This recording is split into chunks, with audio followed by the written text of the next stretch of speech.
listening to the Root of All Eagles podcast, where we break down the latest news about your beloved bird. Ladies and gentlemen, let's go! Hit it! And now, your host, James Webb. Fly, Eagles, fly.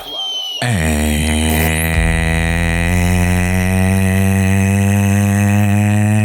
welcome to the Root of All Eagles podcast. I'm your host, James Webb. This week, we're breaking down the Eagles' free agency activity, including all the players who are no longer in Philly and the new faces we're welcoming to the roster ahead of the 2023 season. The front office has been very busy during the offseason in bringing back some of the key faces of our franchise, while also making the decision to let certain guys walk.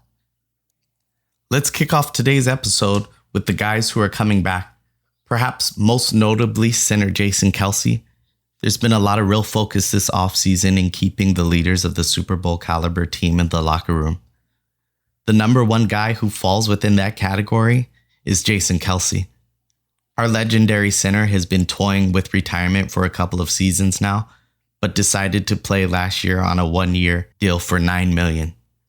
This year, he is once again committed to the Eagles for another single season, signing an $11 million deal to remain on the field for one more year. Absolutely love it. It feels like the Eagles are so close to winning another championship, and having guys like Jason Kelce around is pivotal to that success, especially with a couple of changes coming for the offensive line. Kelce received his fifth first-time All-Pro recognition following the 2022 season, in which he allowed 0 sacks, having allowed just one in the 2021 season. He's now 35, and he just keeps getting better. He doesn't look like he's aging or struggling with his body. He's just superb and will be recognized in Canton one day for sure. Returning with Kelce, the Eagles also brought back both Fletcher Cox and Brandon Graham, who have both been iconic figures of the Eagles defense for over a decade. Graham has been around now since he was drafted in 2010, and Fletcher arrived in 2012. The two are Super Bowl champions here and key figures for the defense. I can't imagine how good it is to have Fletcher Cox around for young Jordan Davis, learning from an All-Pro and 6-time Pro Bowler at that position who's done it all in this league. Must be priceless. Graham had 11 sacks in 2022, including a 3-sack performance against the Giants in the regular season and another against them in the playoff game. He can still play this game at a high clip, and it was great to see him get to a completely healthy season after seeing him go down the year before with the Achilles injury. Fletcher Cox had 7 sacks of his own from the inside, and both can still be major contributors in 2023. I think it was just important to send a message to the rest of the league in bringing back all 3 of those guys. The Eagles are letting everybody know that they have no intention of taking their foot off the gas after falling a field goal short in 2022. While all 3 vets signed to single-season deals, the other major move for a guy who played on the team that took us to the Super Bowl is cornerback James Bradberry returning. Only this comes with a potential out after 2 seasons for the talented corner who will turn 30 just before the 2023 season gets underway. Bradberry had 17 pass deflections and 3 interceptions in 2022, including that beautiful pick 6 in his very first game against the Lions. He was great against Dallas during the season too, with 4 pass breakups in the first matchup and a 5th in the second. James Bradberry is good for us, and his pairing with Darius Slay gives us one of the best and most experienced cornerback duos in the league. Speaking of Darius Slay, or as he would prefer to be called, just Slay, or Big Play Slay. It seemed as though we lost him at one point, but I'm happy to see him return. He also had 3 interceptions this season and 14 pass breakups, and he's just not the sort of corner you want to throw up very often. He will punish you and has been doing so at a high level in this league for a long time. Those are the kind of guys you needed to set the tone defensively, and while we have to hold our breath on him for a while, with a farewell tweet and everything, he's back and he's ready to go, baby. Moving on to some of the guys we lost, the most notable are Javon Hargrave and Isaac Seumalo on the offensive line. You know, with Hargrave, it's a big miss, but he was always going to warrant a big deal this year. And I guess the exception is that Jordan Davis steps up and we can allow Hargrave to therefore walk.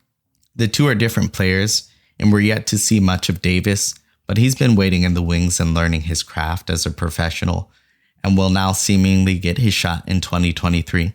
If he's a game wrecker, we're in good hands.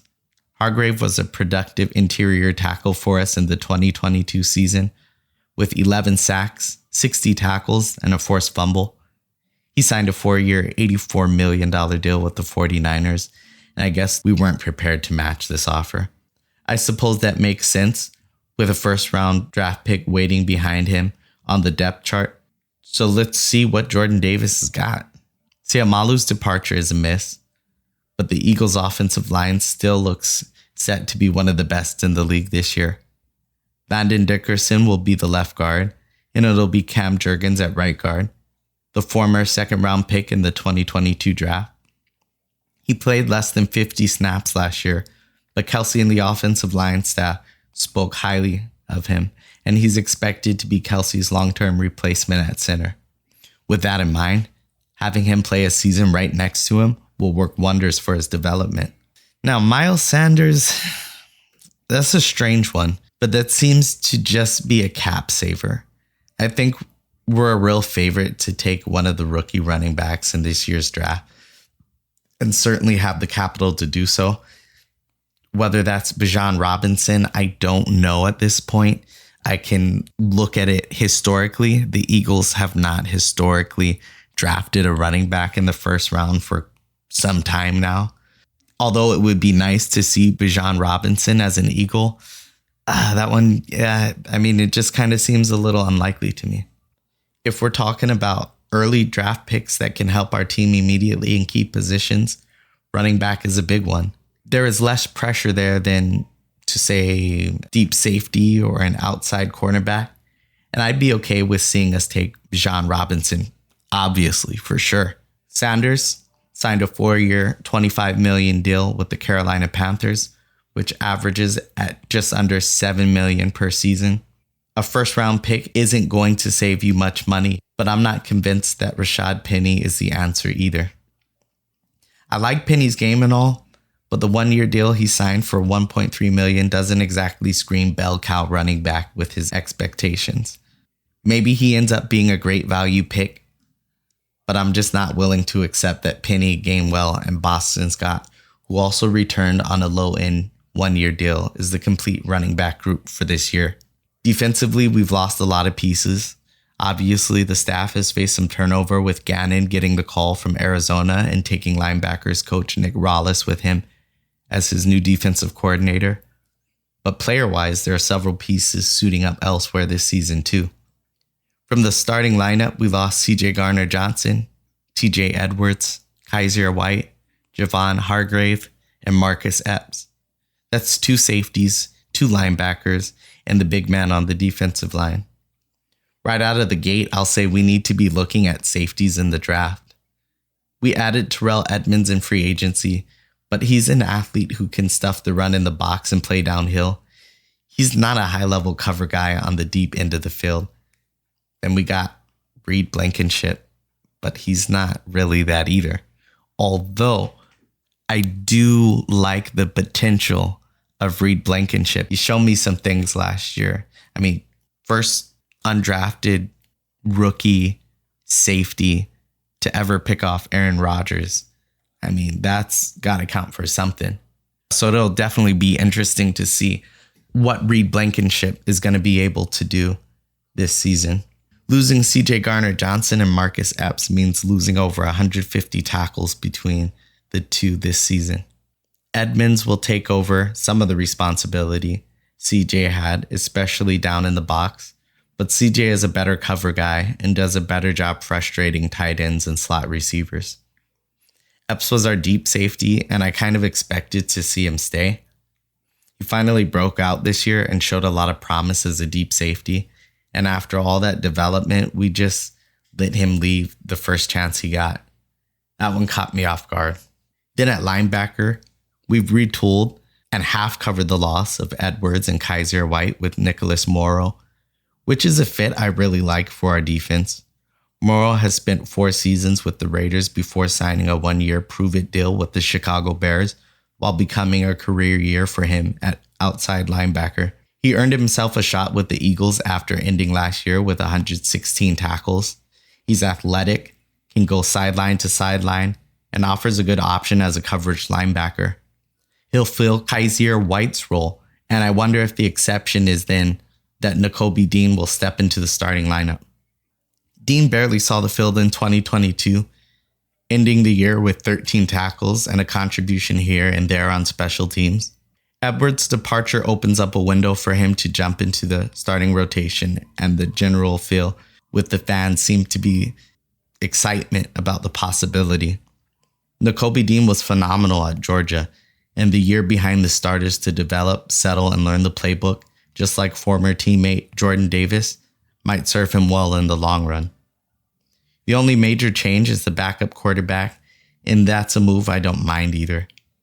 Gardner Minshew followed Steichen to Indianapolis, which makes a lot of sense with the quarterback uncertainty they face over there. Marcus Mariota comes in to replace him. I will say I didn't love the way things fell apart in Atlanta last year, but how much of that was actually on Mariota and how much of that was scapegoating, we don't know. And another thing to mention about Marcus Mariota is the fact that now having Mariota as the backup, the coaching staff really doesn't have to change how the offense looks and how the offense is going to call plays in the event that Jalen Hurts has to miss some time. Because Marcus Mariota, although he isn't as skilled as Jalen Hurts, he has the same skill sets. He can still do the RPO. He can still cause defenses to have to watch him closely because of his mobility. I think that move might have been one of the better pickups for us in signing Marcus Mariota. It looked like he quit on the team and walked away, and that's never a good look. He is, however, the kind of quarterback who can run our system, like I just said, if he needs to step in for Jalen, just as Gardner Minshew did. As far as backup quarterbacks go in this league, he's one of the better ones. And a new city might just be a breath of fresh air he needs to settle back down. A few other additions that will provide some depth include Greedy Williams, former LSU cornerback who's been in and out of the lineups in Cleveland and faced a lot of injuries during his rookie contract. He won't start, but he's a solid player when he's healthy.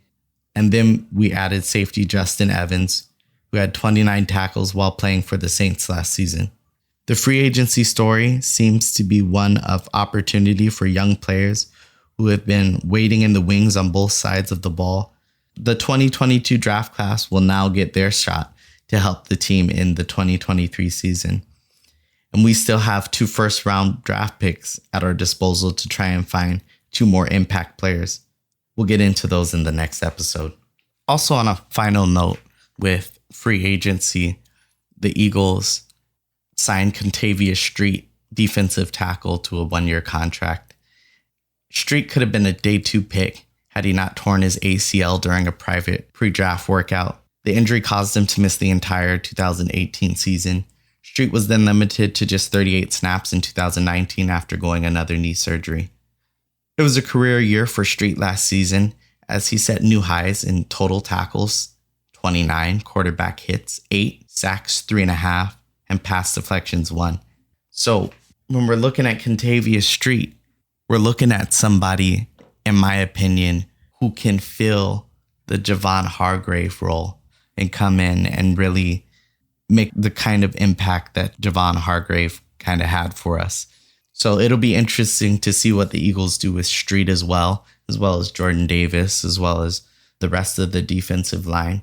But that's going to wrap up today's episode. Just wanted to come back and cover that last little part about Kentavius Street signing with the Eagles. But what do you guys think? Do you guys think that the defense is going to regress a bit next season? Or do you think that with these additions that the Eagles have made and the upcoming draft, that the Eagles are still going to be okay? Feel free to leave your questions and comments, and we'll see you next episode. Thanks for checking out another episode of Root of All Eagles podcast. Make sure you follow us on Twitter at Root of All Eagles, and make sure you stay tuned for the next episode.